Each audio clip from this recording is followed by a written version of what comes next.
Hello.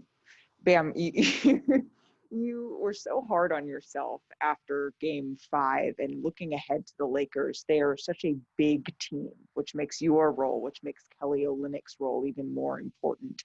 How do you approach, especially the early minutes, looking towards this matchup to kind of avoid getting in ticky-tack foul trouble early? What do you see your role as here? Uh, Obviously, you gotta be smart about, like you said, taking fouls. But being active, just match their energy. There can't be a second on the floor where they're playing harder than us. I feel like that's where our chance is.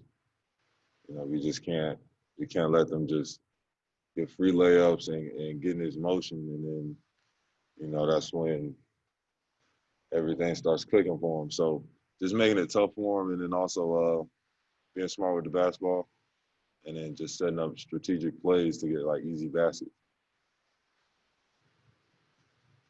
Tim Reynolds right here on the right side. You've probably been through like 700 practices with this team in 3 years. Did today have any sort of a different feel as far as it being a finals practice, or was it just a typical Heat get down to work day? Yeah, it's preparation. We've been prepping for this since September,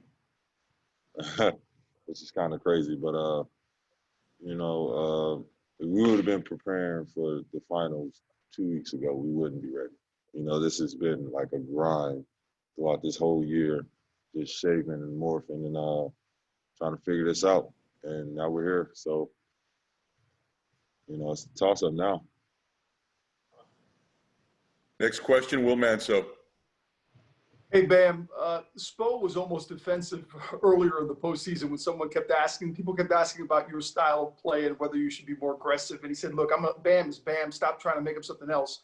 But there's no doubt that your numbers have gone up significantly in the playoffs from all-star level to almost superstar level. I mean, what do you attribute that to? What has been the difference, you think, in your production? I don't know. To me, I feel like I'm out there hooping and just doing the right things and making the right plays and just holding myself accountable. We're in the playoffs. It's this is win or go home. So, when you have that type of mindset, you got to go out there and back that up. And I've been doing that, and I need to keep doing that. Next question, Ethan Skolnick.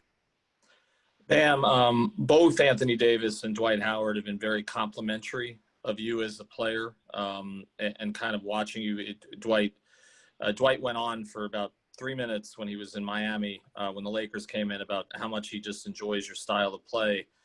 What is the challenge for you against both of these players? Because you're going to be seeing, I'm sure, a lot of both before the series is over with. The shot blockers. That's one thing that they're gifted with, shot blocking. So just not letting them off the hook, just staying aggressive, and then get my teammates open and just keep playing my style of basketball. Dave, right here on the right side, in person. Bam, staying on that same line of questioning, Jimmy and LeBron are going to get a lot of the attention going into this thing, but the series could hinge on the matchup between you and Anthony Davis. And how do you view that? And then also going back to the Kentucky connection, do you guys have any sort of rapport relationship through that? I mean, once you go to Kentucky, you'll follow it forever. So, me going into Kentucky and committing, he probably heard about me, didn't know who I was, probably knew I was just a kid going to Kentucky. But, you never know. These series are going to be fun, man. Like you said, it might be me and AD, it might be LeBron and Jimmy. So, at the end of the day, we just going to go out there and just play like we've been playing throughout these series and put together 48 minutes of Miami Heat basketball, or even longer if we have to. In person, Dan, over here. You've been wearing the Kobe 5s throughout these playoffs. You wore them in the last game, I know. his death this year, how did it affect you? And when you wear those shoes, do you spend any time kind of thinking about what he's meant to you or the game? Well, obviously, you know what he means to the game because you've seen everybody when they heard about it. Nobody wanted to believe that. It still doesn't feel real to this day, but you see the effect that he had on the world. And me growing up, I was a Kobe fan, Kobe fanatic, and just being able to just wear his shoes, and it's my favorite shoe to play in. So I've been playing in them this whole playoff run, so can't stop now.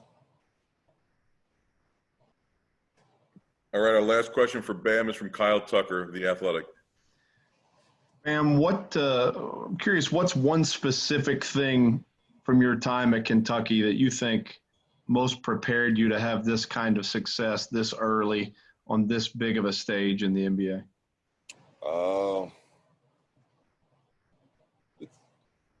In Kentucky, when you play against rival schools, it's kind of like their Super Bowl. So whoever we play away or at home, they're going to give us our best game because they want to beat us so bad. So you can't be scared to be in those moments that define you, define your team. You can't be scared to live up for those moments. I feel like that's the biggest thing that helped me get to where I am, living in those moments.